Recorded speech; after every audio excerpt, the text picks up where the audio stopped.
Dịp đây thế đâu, dịp đây.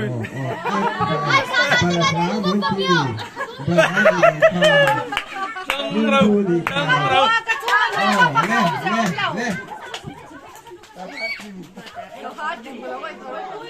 Với cả tay nó nem thế được gì hả?